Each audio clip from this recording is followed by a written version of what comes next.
Hello, everyone. Welcome to another episode of the Conversations with Coaches podcast. As you might be able to tell from the tone of my voice, I have already been having an excellent conversation with Chuck Mollor.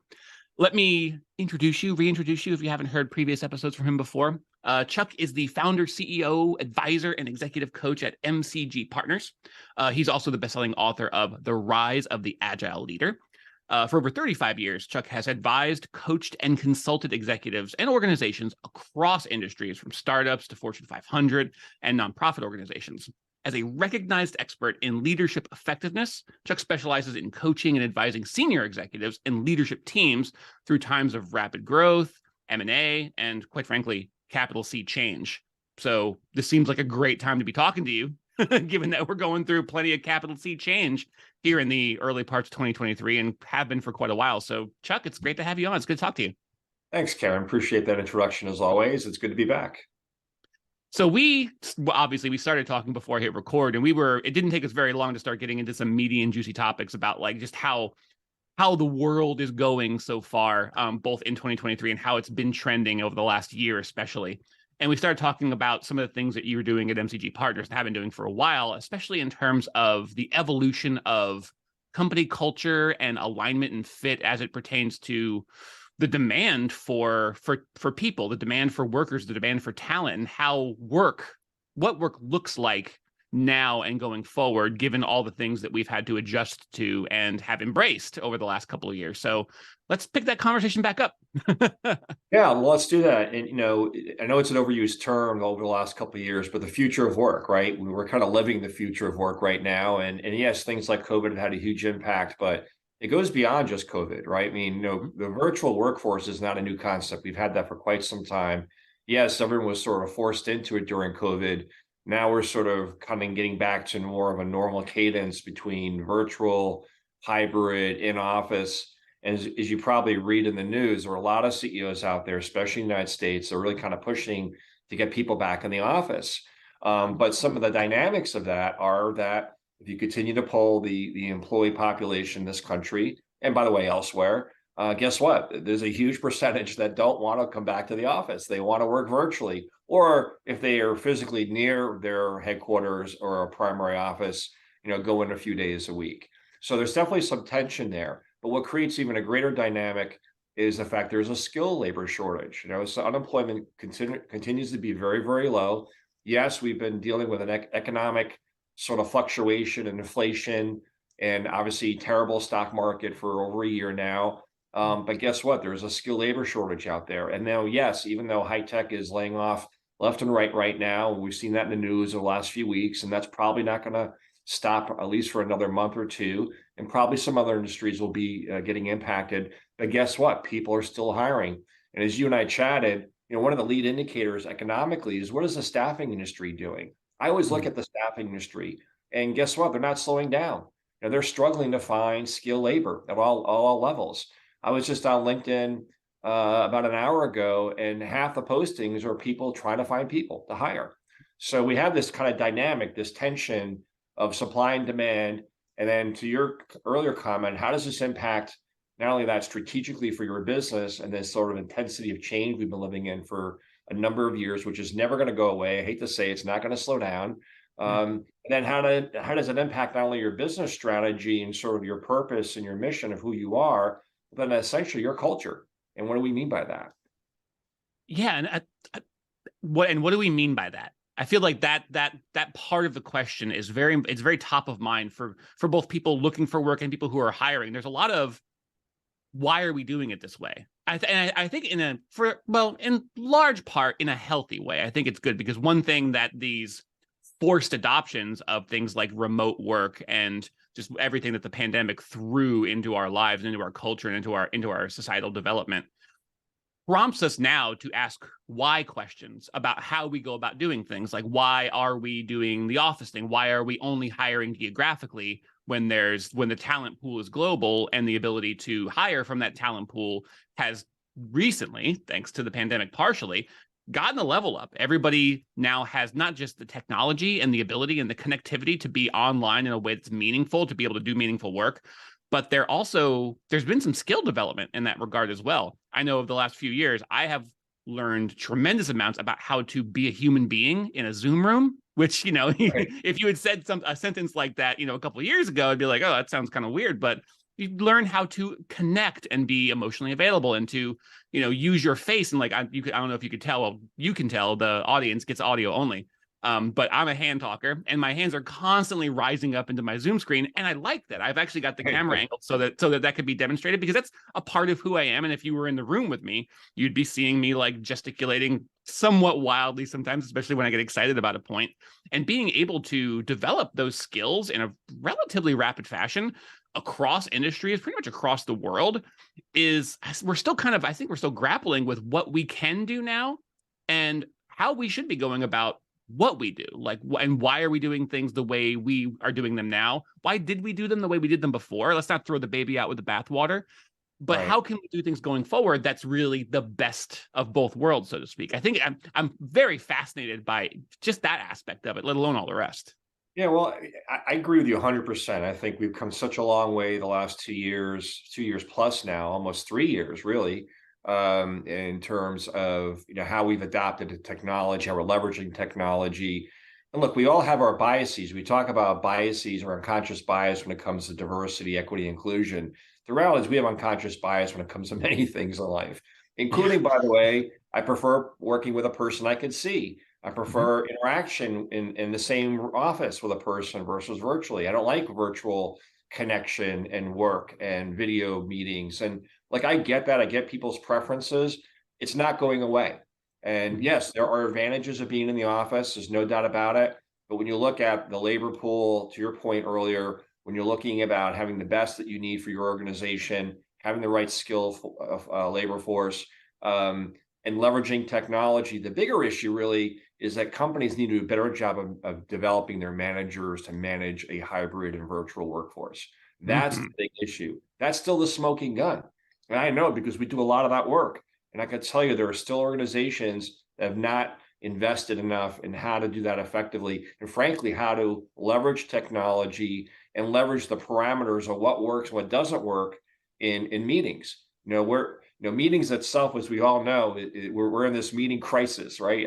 Everyone I talk to, every company, every industry is saying, "Oh my God, Chuck, I'm just on the meetings all day," and I go and I challenge CEOs and I challenge executive teams to say, change that, change how you work, because if you don't have time to think, you don't have time to plan, you don't have time to be externally focused. If you're just in meetings every day, it's like having your head down or being one of those plow horses with the visors and you can't see anything except the line in front of you. Well, we all need to have a macro perspective. We all need to be thinking externally in the marketplace. And that's how you create innovation. That's how you educate yourself to trends and what's going on with consumers or your clients or competition and what's happening in the world. So that's one of the bigger challenges we have right now. So virtual is not going away. We have to learn how to be more effective in there. And then we have to sort of embrace that to say we can have a healthy culture by having an effective virtual hybrid workforce. And by the way, I'm happy to explain to you what I at least mean and how I define culture if you want me to go there.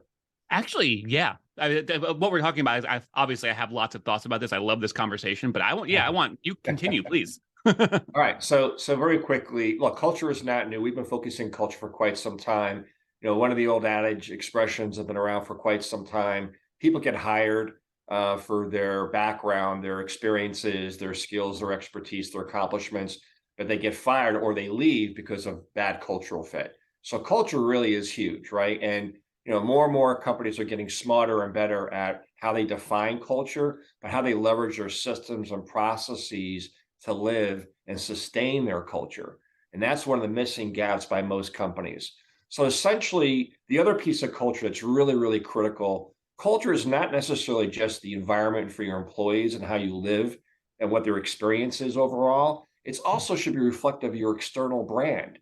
So this whole notion of your brand, of who you are, why do you exist, what's your value proposition, and that's really defined by your purpose and your mission as an organization, no matter what you do as an organization, right? So this whole notion of purpose and mission, that gets reflected in terms of how you describe yourself as a brand.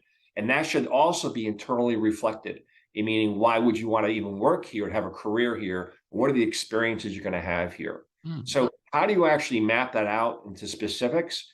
Is you actually demonstrate that by your values. What are your values as an organization, externally and internally? So once you define those values, then you take those values and you break them down into very specific behaviors.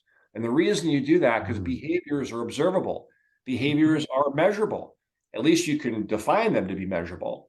And then you use that sort of that model of values and behaviors to hire and develop and promote and to provide feedback to your employee organization at all levels. And that's usually the gap. And then your HR systems and processes in terms of how you promote, how you recognize, how you advance, how you reward your people are all helping support those behaviors, those values, that culture. So that's how your systems and processes actually support that. And that's what culture really is. Look, most organizations, and it hasn't changed, I hate to say, in over 30 years, they create these great values. They have this big drum roll, this big launch internally, and then they get all their cafeteria and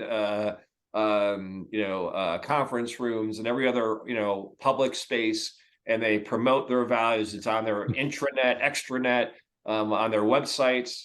And guess what? They start collecting dust because they're not living them. There's no way to provide feedback, to hold people accountable, to embrace, to develop people based upon that. So you have to have that system in place to be able to live your culture and actually experience your culture, if that makes any sense. That, quite frankly, that makes perfect sense. And that's, it's so honestly refreshing to hear you put it so plainly and so simply, because it's one of those, oh, duh, of course, putting your values into action makes total sense. But like you said, so often the companies and people, individuals even, will craft their value statements with almost like they're putting a watch together. It's like they'll tweak the wording and they'll make this list of values or this value statement or this paragraph, and it's just like, let's tweak it. It's perfect. We'll have meetings about it. We'll workshop it. We'll talk about it. And then look, it's done. It's beautiful. Let's put it up on the shelf and get back to work. And there's no structural behavioral system in place to put those values into action, to have them be available, to be visible, to actually imbue the company culture. They end up being a book that you heard about that you want to read. You buy it and you put it on your shelf, and you feel a sliver of the satisfaction of having read the book when you probably never even cracked the cover. Right. Well, and here's the thing, and here, so for some of your audience, that sounds great, Kevin. That sounds great, Chuck. That's kind of like pie in the sky. And then I'm like, really? So let's take a step further. So everyone's familiar with the concept of employee engagement. Well, again, what really is an employee engagement? Employee engagement, by at least definition, is getting your employees to go beyond the minimum requirements of their job, right? So that's huge, right? Because you want people to go beyond the minimum requirements because they're engaged. They feel connected to the organization. They feel appreciated and valued, right? So those are huge drivers. And by the way, there's been so much research over the last 20 years that demonstrate that when your organization, by metrics, by definition, are highly engaged, right, versus not engaged, your high engaged organizations outperform substantially your not engaged or lower engaged employee organizations. So there's actually a financial correlation to why you want a highly engaged workforce. Well, guess what? How do you get a highly engaged workforce? By having a healthy, purposeful culture that can be managed effectively with systems of processes and definition and parameters. And by the way, what drives all of that? Leadership, right? Leadership that's aligned, leadership that understands what we mean by leadership and how we demonstrate that leadership and how we reinforce and demonstrate our culture every single day. And it really is, it is a virtuous circle like that. It really does just take a commitment and a spark. And then if you pursue it, truly pursue it and put in the work, it really becomes self-sustaining. And that by design, that's the way it's meant to work. It's the way human interaction tends to work. These self-sustaining organizing principles that imbue how we live our lives. And there's no reason why you can't have that. And I could not agree more strenuously and loudly that leadership, that's a little bit of what we're lacking right now, not just in the willingness to be leaders, but also some of the training and the skill development and leadership development for managers and leaders to be able to lead, hybrid teams, remote teams, to be able to build that company culture in 2023, not 1983. We've changed a little bit in the last few decades. It's Just a little bit. just a little bit. No, and let's face it, I think we even talked about this the last time we got together, but leading today, managing today is harder than ever. It's so complex, right? And yes, it's harder than ever because of a virtual hybrid workforce and having the skills and abilities how to manage it effectively. How do you build a healthy, engaged team when you've got people in office, virtual, and fluctuating between in office and being virtual, right? The hybrid model. So it's that in itself is very complex. And how do you bring people on board? How do you feel people feel connected and valued and appreciated?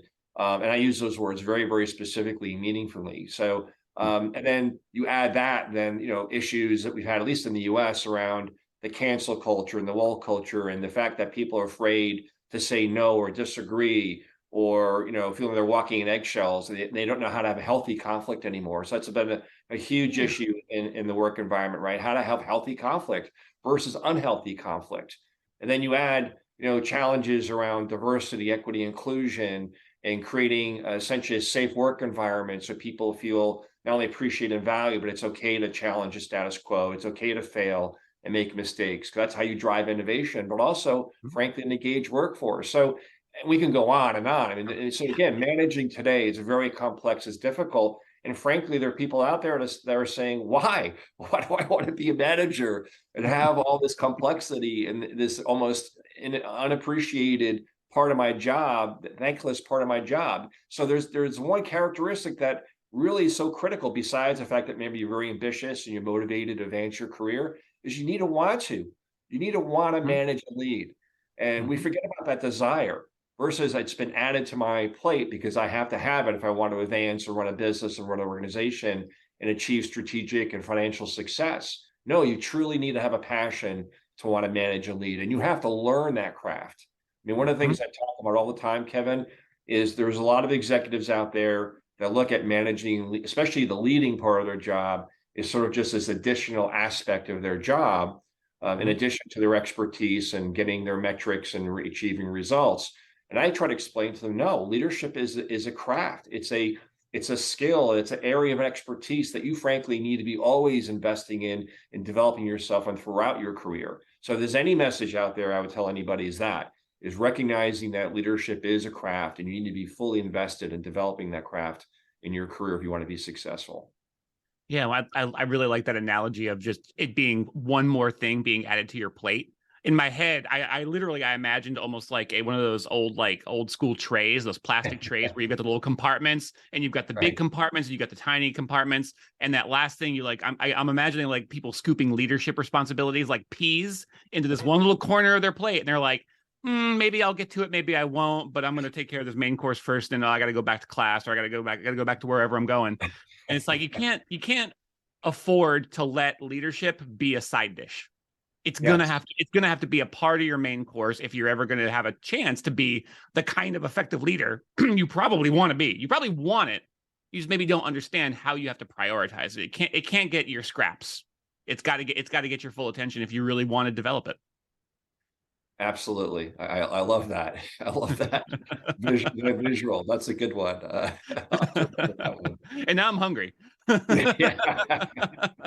No, but again, I mean, these are all interconnected, right? When we talk about culture and we talk about leadership, and we talk about employee engagement and retaining your people, the world's changed, right? We know it has, and we're not going back. And there's global competition. There's consumers who want something new and faster and better. So the cycles of innovation are getting shorter and shorter. So yes, it's just a complex world. And we have, frankly, as we said earlier, an employee population that likes to work virtually, that values that.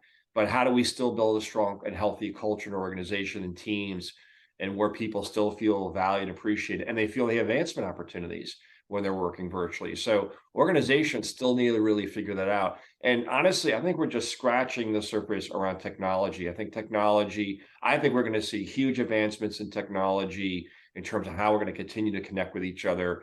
And beyond just video calls and video meetings, I think there's going to be continued usage of that. But again, I hate to say it, especially for, I guess, those over 35, we need to adapt. We need to learn how to leverage these technologies and get comfortable with these technologies in working the way we do across the world. And so I think there's still some major adjustments and innovations coming down the road. I couldn't agree more. And I'm some percentage of excited and terrified, but like in a good way, because excitement and terror are they're almost identical. Just kind of depends on like what other the baggage you might be bringing to the table. But yeah, I'm mostly excited and a little bit scared in a way that's healthy about what's coming up, what's already here, what's coming around the corner, and what it's going to mean for how we work and how we live. And I don't know, we just had, I think, a really great conversation, one that I'm energized and innovated by, in a Zoom room in front of a camera with a little microphone. And it's like I've gotten to meet you and like get to know you a little bit more. And that's I'm just thinking about the ability for something like this to even happen 5 or 10 years ago, and here we are. And I think that's reason to be excited about what can come next, even as it can be a little bit scary. Yeah, and to kind of maybe do a little bit of a deep self-reflective dive. I mean, because we're talking about essentially change, right? And I mentioned even earlier this intensity of change, the cycles of change are getting shorter and shorter. Change is no longer an event or an initiative. I mean, we live change every day, right? And when you think about what's happening in social media in the world, it just seems like everything's changing on a constant basis. We're getting fed and bombarded with information 24/7 now. And the more connected we are, the more overwhelmed it can be. So I really think that going back to something we said earlier, how do we manage our stress? How do we manage our pressure, the anxiety of the world that we live in today? And frankly, some of us deal with change differently. So on a behavioral level, some of us really embrace change at a very, very high level. Some of us really think of change as a threat to how we do and how we live day to day. And everyone else is in between. But no matter where you are in that spectrum of how we manage change on a very personal level, we all have to think about the impact of change and how we manage change ourselves individually. So I think that's so critical moving forward. And everything we've talked about today, this whole notion of how we manage change is, again, foundational to this. I'm completely unsurprised, but nevertheless, I am always mildly astonished. I looked up at the clock. We've already been talking for well over a half an hour, and I feel like I've got 3 hours more of conversation I'd like to have, but I should probably get you out of here. This has been a fantastic. I mean, I feel like we just scratched the surface, but also I think we managed to get like under the skin a little bit as to what's moving underneath the surface and what's really affecting and shifting and changing the world around us. I'm gonna have to have you back again in like another 3 or 4 months, just so we can continue this conversation and see literally what else is new. So thank you for this conversation and our previous one, and thank you for our next one. Sure. No, I think 3 or 4 months from now, there'll be a lot more to talk about, not only from a reflective standpoint, but also a little more insight to what's going to be happening in the future. So yeah, that'll be great. Enjoy, Kevin. Well, Chuck, this has been great. To the audience out there listening, I hope you enjoyed this. If you enjoyed this half as much as I did, you're going to find out more about Chuck. Well, actually, I should ask you before I let you go, where's the best place for people to go if they just want to like learn more about you, what you do, MCG Partners, any of your personal endeavors? Where's a good place for people to go to find out more and to maybe connect with you and talk to you? No, I appreciate that. Probably two places. LinkedIn. A lot of information on LinkedIn under my name, which is Chuck Mollor, and that's Mollor. And the other would be my firm's website, which is mcgpartners.com. Perfect. I'll make sure those are in the show notes as well. The usual podcast stuff. And yeah, Chuck, thank you. This has been great. I gotta let you go. It's like ripping a Band-Aid off, but I gotta stop recording so we can get on with the rest of our days. So yeah, I just want to say thank you one more time. Thanks, Kevin. I really enjoyed it. I'm looking forward to another conversation as well.